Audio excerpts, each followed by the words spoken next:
Immersion. Les premiers jours de la vie d'une mère. Je m'abandonne à toi, comme toi à moi.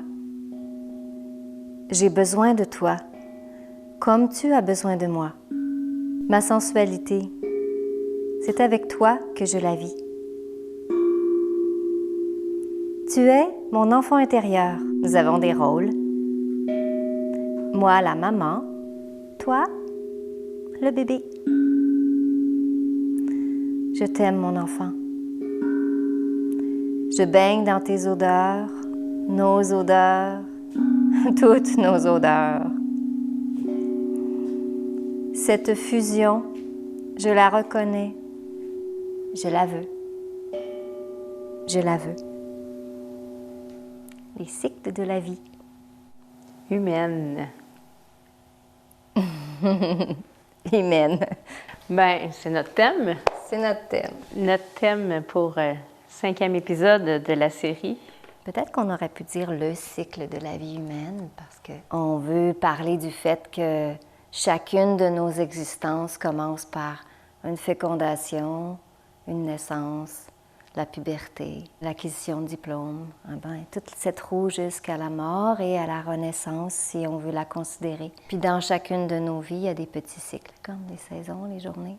Est-ce qu'on commence par le début? On commence par le début. Le début. Moi, j'avais envie de parler du fait que dans nos sociétés, il nous reste des rituels sociaux. On pense au baptême. Alors, beaucoup de personnes ne pratiquent plus une religion en particulier, mais le fait de nommer, de donner une vibration à un être qui prend corps, c'est quand même important. Donc, ce qui nous intéresse dans l'émission, c'est d'aller chercher ces choses-là qu'on fait peut-être un petit peu plus par automatisme ou parce que c'est le fun de faire une fête, mais de leur redonner un peu le sens spirituel à notre propre couleur. Je sais que moi, pour mes 2 enfants, j'ai sollicité une chamane, une femme médecine, qui était une amie, pour faire un baptême particulier qu'on a créé, moi et le père. On a trouvé ça important. Avant ça, la femme qui est enceinte, il nous reste le shower. Moi, je n'ai jamais assisté à ça. Est-ce que tu connais ça? Oui, moi j'ai déjà assisté. Le shower de bébé, dans le fond, c'est ça. C'est comme pour préparer la venue du bébé. Puis normalement, les gens amènent plein de cadeaux. Des vêtements ou des choses qui peuvent manquer aux parents. Il y en a qui font un gâteau de couche. Un gâteau de couche de bébé. Mais ça peut être, c'est ça, des jouets de bébé, des vêtements. Ça pourrait être aussi un siège d'auto. Donc vraiment, tout le support matériel à la venue d'un bébé. Ouais. Je pense qu'il y en a aussi que ça me dit quelque chose là, qui apporte, parce que quand je travaillais en magasin d'aliments naturels et de produits de santé, les gens parfois venaient chercher des choses pour la mère, pour ses seins, pour qu'elle se détende dans un bain, s'il y a peu, entre de boire. Donc c'est ça, ce rituel-là, il existe. Puis en fait, le mot shower, ça veut dire douche. Ça me fait repenser à Ganga, avec sa douche d'amour. Fait que, on vous invite à peut-être vivre ces choses-là un peu plus en conscience, puis peut-être pendant la rencontre qui est toute excitée, qui est toute pleine de cadeaux matériels, mais d'avoir un moment un peu plus sacré. Ça prend beaucoup de support matériel pour qu'une âme s'incarne. Et puis, je trouve que c'est l'esprit de la communauté aussi qui se manifeste. En fait, 2 parents, c'est pas suffisant. Traditionnellement, c'était le village qui élevait l'enfant. Donc, il y a cette étape-là. Puis ensuite... L'enfance. Bien, dans la religion catholique, il y a la communion qui est dans les années primaires. Donc, la communion avec le divin. Donc, l'allégeance d'accueillir Dieu ou de choisir une voie spirituelle. C'est quand même très, très beau. Oui, puis je trouve que on a peut-être un peu perdu ça parce que maintenant, les gens n'envoient peut-être plus les enfants à la communion. Mais je trouve qu'on pourrait le ramener dans le sens où, à l'âge où l'enfant est capable de comprendre, il est expliqué, dans le fond, qu'on est un être divin spirituel, puis que ça fait partie de la vie. Puis les enfants, de toute façon, ils sont sont très connectés à ça, puis ils vont aimer parler de ça, je pense. Effectivement. Moi, je me souviens, j'aimais toujours aller dans les églises, mais mes parents étaient de l'époque qui avaient comme vraiment renié la religion parce qu'ils avaient été tellement brimés dans leur liberté complète qu'ils ne voulaient plus rien savoir. Mais moi, j'aimais l'énergie des églises. Puis, donc maintenant, si les gens ne vont plus à l'église, c'est quand même, comme tu dis, très possible de créer un rituel, de créer une occasion où si l'enfant pose des questions, de lui parler de sa partie divine, peut-être lui offrir un objet, un mala, quelque chose qui marque ce nouvel héritage, cette nouvelle partie de la personne. Puis il y a la collation, les diplômes aussi, les graduations. C'est quand même un moment important dans le sens qu'on vient d'acquérir un savoir et c'est reconnu par la société. Peut-être avant le diplôme, quand c'est la puberté qui s'installe. Ah oui. Il y a plein de cultures dans le monde qui, lorsque la jeune fille a ses règles et donc devient comme femme, capable de procréer, il y a un rituel pour ça, pour dire, bon, ben, wow, t'es devenue une femme, puis on va souligner ça. Pour dire wow, puis aussi, attention, responsabilité. Maintenant, je pense que, je sais pas trop, là, mais ça peut être juste, t'achètes la boîte de tampons ou la coupe. Mais déjà là, avec ce dont on a parlé, si on offre la coupe menstruelle à notre jeune fille, en prenant ça une soirée particulière ou en faisant un cercle ou en invitant d'autres femmes de tous âges pour juste, hey, bienvenue dans notre cercle de femmes. Il y a aussi des femmes qui organisent des séances ou des ateliers vraiment d'éducation consciente à tout ce que c'est le système reproducteur. Je t'écoute parler, puis il me semble que je verrais plein de fleurs. Là. Tu sais, ça pourrait être une soirée avec des fleurs. Des fleurs. Puis moi, ce que j'avais fait pour ma fille, j'étais un petit peu démunie à ce moment-là. J'avais pas toute cette conscience et cette communauté, mais je lui avais acheté une robe. Donc au moins, le vêtement, ça peut être une façon de ritualiser qui est très simple, mais ça, c'est ma robe de quand je suis devenue femme. Puis tout comme quand on s'est habillé en déesse. En tout cas, moi, je trouve ça vraiment important de prendre ces choses-là qui sont au calendrier ou des fêtes qui peuvent devenir un peu comme « Ah, il y a un char, il faut que j'aille acheter ci, une espèce de lourdeur, d'obligation de le voir comme si c'est une façon de dire à l'enfant qui n'est pas encore né, on le sait que tu t'en viens, puis on t'accueille. Puis pour nous, de se rendre compte, oh, il y a la vie, il y a la transformation, il y a la mort. C'est pas éternel, ça. Donc, d'être vraiment dans la conscience du cycle. Le petit garçon aussi, il pourrait avoir quelque chose, le petit garçon qui devient comme un garçon plus grand, qui... un homme. Un homme qui a plus de sexualité, puis qui a plus de responsabilité aussi, justement, de côtoyer des jeunes femmes. Dans certaines sociétés, les jeunes hommes à un certain âge doivent partir plusieurs jours hors du village et revenir à avoir chassé quelque chose. Ils ont une quête à faire, ils ont un défi à relever de débrouillardise. Pour mon fils, moi qui étais mère monoparentale, j'étais un peu embêtée encore une fois, mais je suis allée chercher un homme, puis j'ai dit, je voudrais organiser à Simon une fin de semaine entre gars dans le bois, que vous jouiez à un jeu, que vous fassiez des affaires de gars qui soient un peu difficiles, qui sortent un peu de la zone de confort ou qui demandent aux garçons de se rendre compte de sa force puis sa débrouillardise. Ça fait qu'on avait fait ça.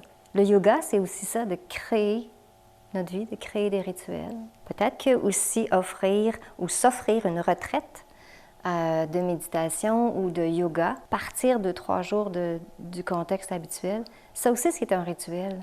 Si c'est défini comme ça, pour marquer une étape. Je lâche toutes mes préoccupations quotidiennes, puis je m'en vais dans un autre lieu pour vivre une partie plus spirituelle, plus yoga, plus prendre soin de soi, mais avec d'autres personnes. Ça permet une étape de transformation. Donc ça pourrait être la femme avant de se marier, ou l'homme aussi. On a ça dans les enterrements de vie de garçon.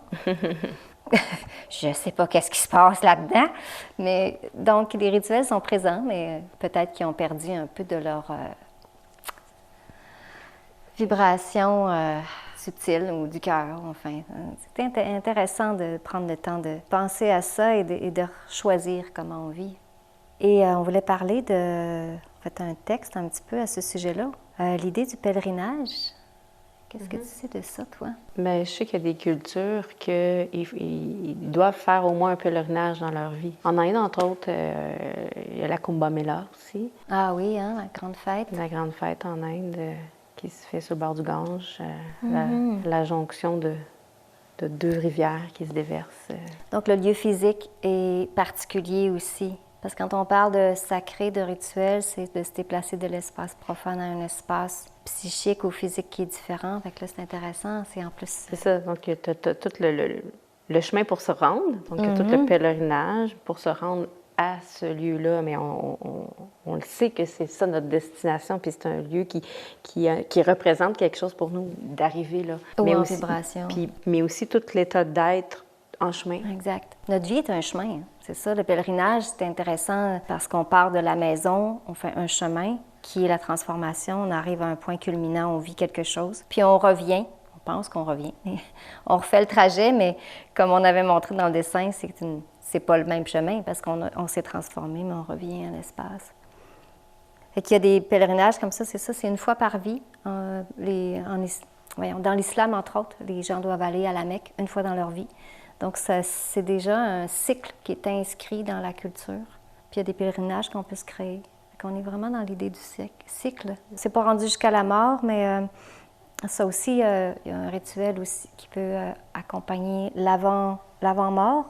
Il y a mon CD qui a été prévu pour ça, mais il y a aussi quelque chose qui s'appelle le dernier massage fin de vie, pour aider les gens à partir. Redonner un sens à ça. Comment on veut que soit le rituel quand on a une personne chère qui meurt, mais même nous aussi, donc, puisqu'on le connaît, le cycle de la vie. On le sait qu'on va mourir. Ça, on sait qu'on va mourir un jour, donc on pourrait penser à de quelle façon, nous, on voudrait que ce soit quand on va quitter notre corps physique, puis peut-être de le nommer aux gens qui sont autour de nous. Puis il y avait le rituel de la rose. Puis j'avais vraiment trouvé ça intéressant. D'ailleurs, on voulait, dans les rituels, une des choses dont on avait discuté, c'est qu'il y a presque toujours la présence de fleurs. Comme pour honorer, comme dire au corps, mettons que la personne a vécu 80 ans, mais remercier le corps d'avoir été le véhicule de cette personne-là pendant 80 ans, puis une façon de le marquer, l'honorer, le remercier. On peut maintenant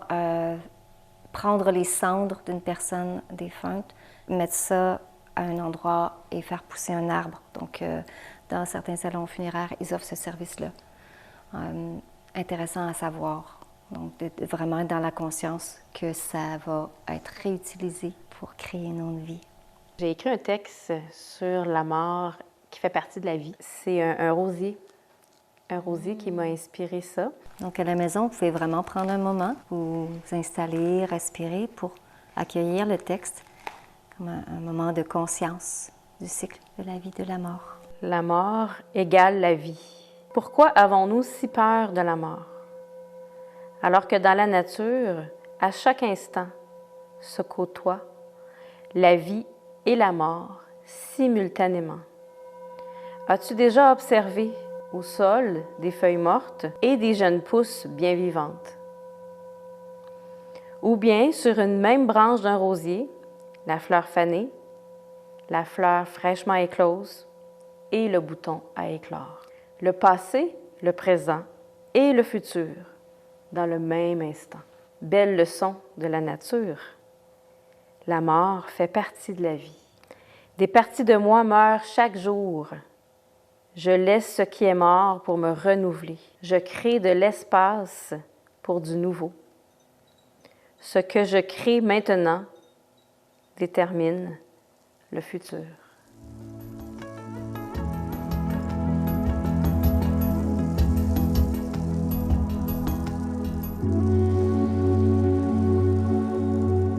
On a la chance d'avoir une enfant sur le plateau de tournage aujourd'hui. Elle-Rose, viens nous rejoindre. Oh! Bienvenue. Super yogi. Moi, je vais venir te rejoindre sur le tapis. On a notre instructrice. C'est un bout de rose. Alors, à la maison, si vous avez un enfant avec vous, vous pouvez peut-être faire des postures avec nous. On va faire des postures à deux. Donc, Amrita va faire des postures à deux avec Elle-Rose. C'est intéressant avec le yoga qu'on peut amener le côté plus ludique pour les enfants. Puis je commencerai par ça, parce que des fois, les enfants, on les invite sur le tapis de yoga, mais là, ils ont comme plein d'énergie à canaliser au début. Fait on va venir faire la posture de la grenouille. Donc, on se place en petit bonhomme, les jambes écartées, le plus écartées que tu peux. Écarte tes jambes. Les pieds sont au sol, puis tu les écartes vers l'extérieur, comme ça. Oui, c'est ça. Puis là, les bras sont au sol. Puis là, tu peux t'aider de tes mains pour avancer comme une grenouille. Prends-toi jusque l'autre côté du tapis. Ouais. Tu peux le faire encore, tu peux le faire quelques fois. Tu peux revenir. Reviens sur le tapis.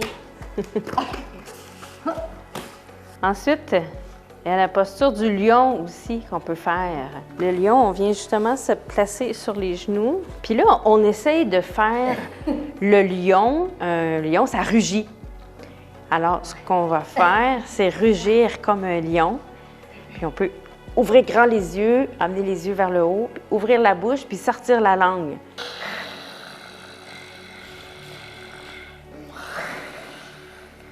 On sort la langue ou pas. On ouvre la bouche. On ouvre la bouche et on peut aussi ouvrir la langue. Ça vient travailler tous les muscles du visage quand on ouvre le visage comme ça.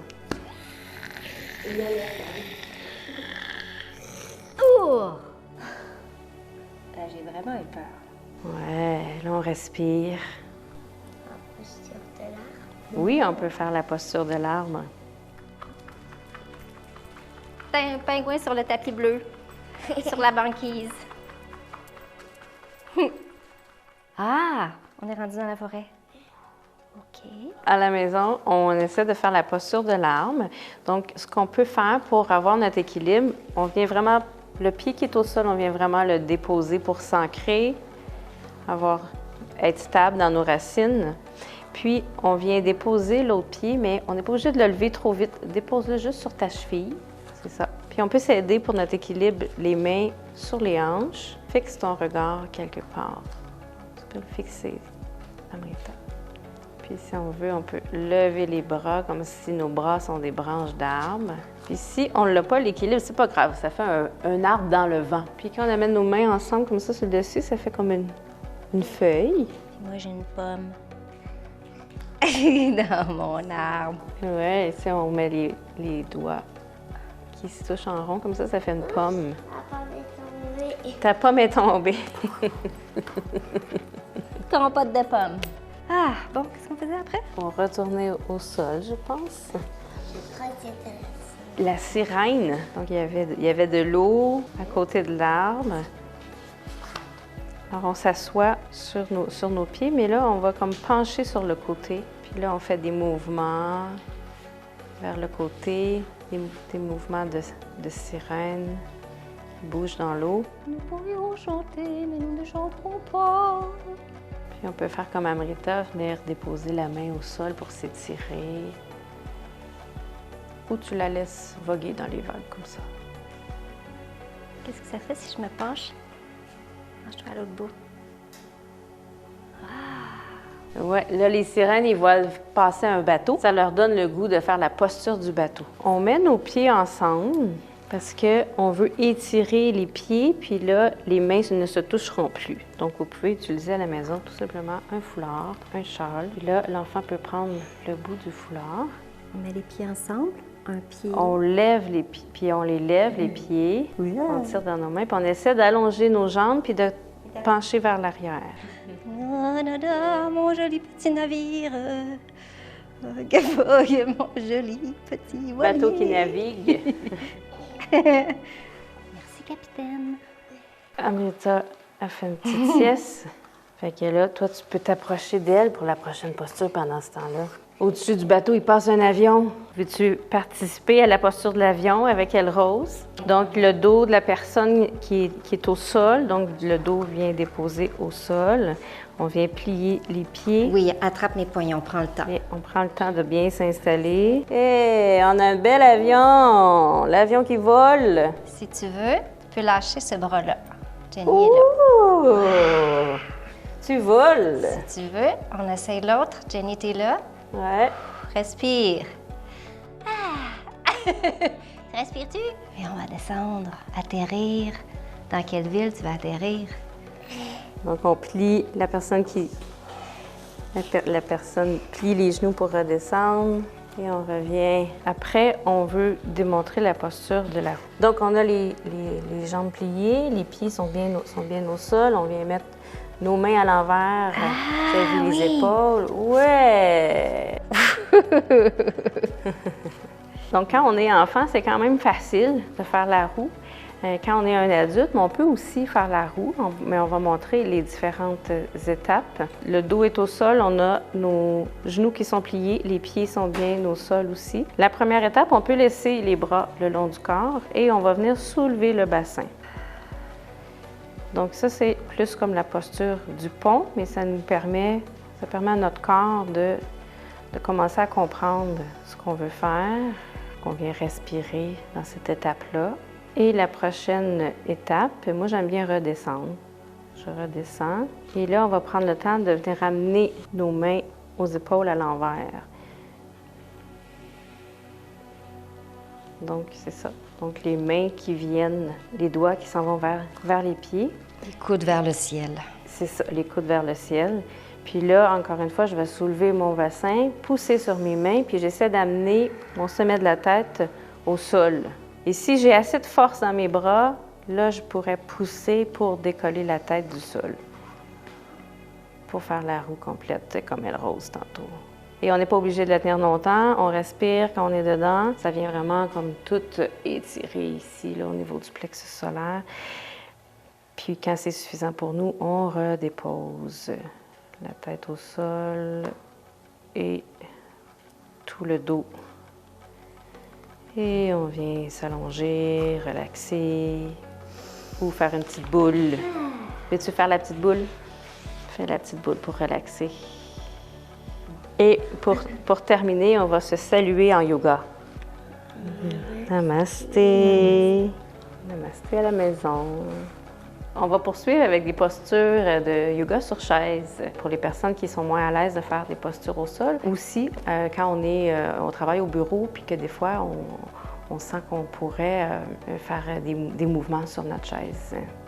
Ou quand on est plus avancé dans notre vie, différents corps, ou quand on est blessé. Quand on est blessé aussi. On se rejoint, je vais aller m'asseoir.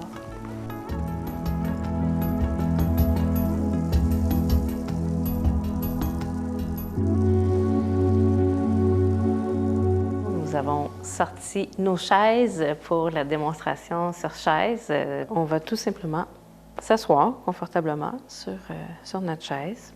Les mains peuvent être sur les genoux. On va venir prendre contact avec notre respiration en venant ouvrir la poitrine à l'inspiration. Donc, ça vient creuser le dos. Et à l'expiration, je viens faire dos rond. Ramener la tête vers l'intérieur. Donc ça vient vraiment ouvrir. C'est rare qu'on prend le temps de venir faire cette posture-là.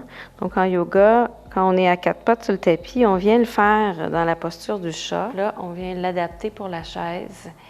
Et ça fait vraiment du bien à toute la colonne vertébrale, à toute la région du cœur, les poumons peuvent vraiment faire le plein d'air. C'est pour ça qu'on inspire en ouvrant. Et ça nous permet d'amener plus de joie dans notre journée aussi. Souvent, on n'y pense pas. Quand on est à l'ordi, on travaille souvent comme plus penché comme ça, ou souvent si on vit quelque chose, un stress, une anxiété, on va être comme plus recourbé comme ça. Donc, c'est important de venir prendre le temps d'ouvrir. Puis, on va enchaîner avec ce qu'on appelle la rotation du soufi. Donc, ce qu'on vient de faire, ce mouvement-là, on va l'intégrer dans une rotation. Ce qu'on veut faire, c'est ça. Donc, ça aussi, c'est un mouvement qu'on ne fait pas souvent.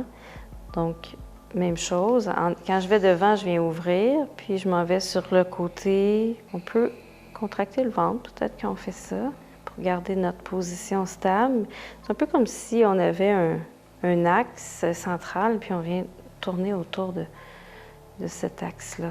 Naturellement, me vient la respiration au Ujjayi. Donc, on fait quelques tours dans un sens. Puis ensuite, on va aller dans l'autre sens. Il y a toujours un sens qui est plus facile que l'autre. Souvent, le corps va choisir le côté plus facile en premier, puis le deuxième côté, il faut prendre le temps de l'installer pour le faire comme il faut. Le cerveau peut prendre exemple sur le côté qui allait bien pour ensuite reproduire le mouvement du côté qui va moins bien. Puis on revient au centre. Juste prendre le temps d'observer ce qui se passe en nous après ce mouvement-là. On va aller faire une torsion. Donc je tourne vers la gauche, puis ma main droite peut venir se poser vis-à-vis le fessier. Puis dépendamment de la chaise qu'on a, donc nous, ça nous permet que le bras gauche soit sur le dossier. Mais si ça ne fonctionne pas pour vous, la main gauche pourrait aussi être le long du corps. Et là, je tourne complètement. La gauche, je fixe un point du regard. On n'est pas obligé de le garder trop longtemps. Si ça tire beaucoup, je reviens et on va aller l'autre côté. Ce qui fonctionne bien aussi, c'est respirer au centre. J'inspire et j'expire en allant sur le côté. Donc, vous pouvez trouver ce qui fonctionne le mieux pour vous. Inspire au centre, expire sur le côté. Pour moi, ça fonctionne mieux d'expirer dans la torsion. C'est comme tordre un morceau de linge. Donc, là, en vidant, je peux faire de l'espace pour la torsion. Ensuite, on pourrait poursuivre en amenant le corps sur le côté. Puis, donc ici, je vais aller vers la droite. Puis, c'est la main gauche qui vient sur le dessus. Et je tourne mon menton et mes yeux vers ma main. Puis l'autre main, elle peut pendre à côté de la chaise. Puis, ça vient faire en même temps un yoga des yeux. Puis, ensuite, on vient faire l'autre côté.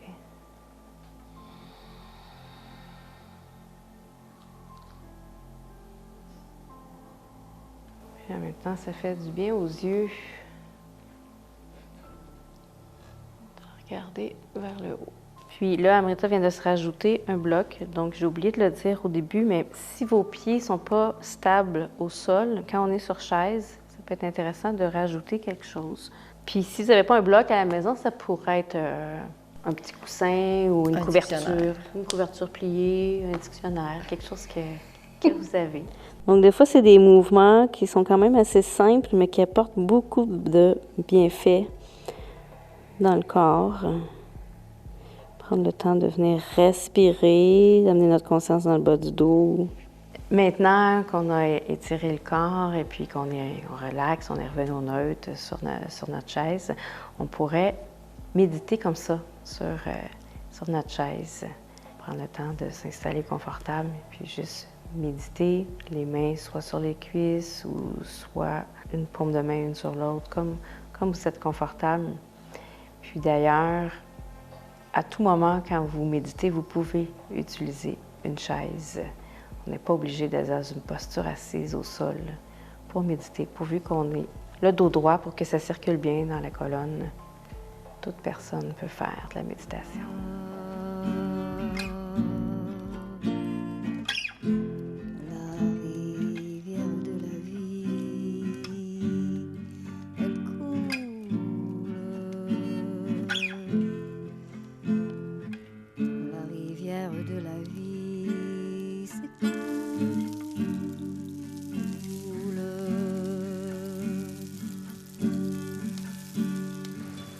Jusqu'à l'océan.